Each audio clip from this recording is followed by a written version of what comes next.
طور پہ دلیل دی جاتی ہے. اللہ فرماتا ہے اِنَّا أَنزَلْنَاهُ فِي لَيْلَةٍ مُبَارَكَةٍ، ہم نے قرآن کو مبارک رات میں نازل کیا ہے. فِيهَا يُفْرَقُ كُلُّ أَمْرٍ حَكِيمٍ، جس دن ہر معاملے کا فیصلہ کیا جاتا ہے. اس سے استدلال کرتے ہوئے، دلیل پکڑتے ہوئے بعض لوگ کہتے ہیں کہ اس مبارک رات سے مراد جس دن اللہ تعالیٰ فیصلہ کرتا ہے وہ 15ویں شعبان کی رات ہے. فیصلے کی رات 15ویں شعبان کی رات ہے. اچھا اب بتائیے، اللہ کہتا ہے کہ ہم نے اس مبارک رات میں، جو مبارک رات ہے، جو فیصلے کی رات ہے، اس میں قرآن کو نازل کیا ہے.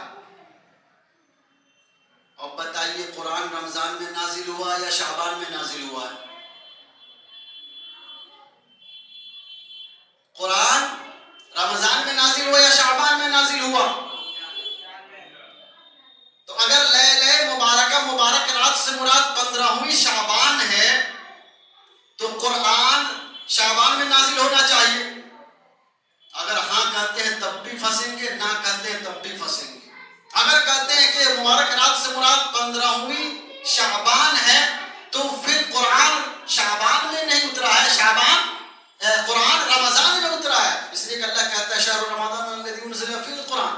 اگر کہتے ہیں کہ شعبان میں اترا ہے تو قرآن کی تکذیب ہوتی ہے، ہم قرآن کو جھٹلا رہے ہیں. اور اگر کہتے ہیں کہ نہیں قرآن شعبان میں نہیں اترا، رمضان میں اترا ہے، اس کا مطلب یہ ہے کہ مبارک رات سے مراد یہ شعبان نہیں بلکہ رمضان کی رات مراد ہے، جس کو ہم لیلۃ القدر کہتے ہیں. اس کے 4 نام ہیں. ایک نام ہے لیلۃ القدر، ایک ہے لیلہ مبارکہ، ایک ہے لیلۃ البراءہ، شب برات لیلۃ القدر ہے، اور ایک ہے لیلۃ القضاء. یہ 4 نام ہیں شب قدر کے، لیلۃ القدر کے. اس لیلۃ القدر میں اللہ فیصلہ کرتا ہے، وہ فیصلے کی رات ہے. یہ 15ویں شعبان کی رات نہیں ہے.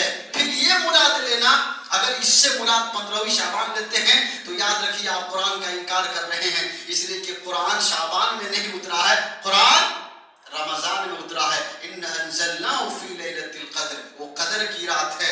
اس لیے مبارک رات سے مراد 15ویں شعبان سمجھنا، اور اس میں یہ سمجھ کر کے عبادت کرنا کہ ہمارے فیصلے اللہ کرتا ہے، ہماری روزی عمر کے فیصلے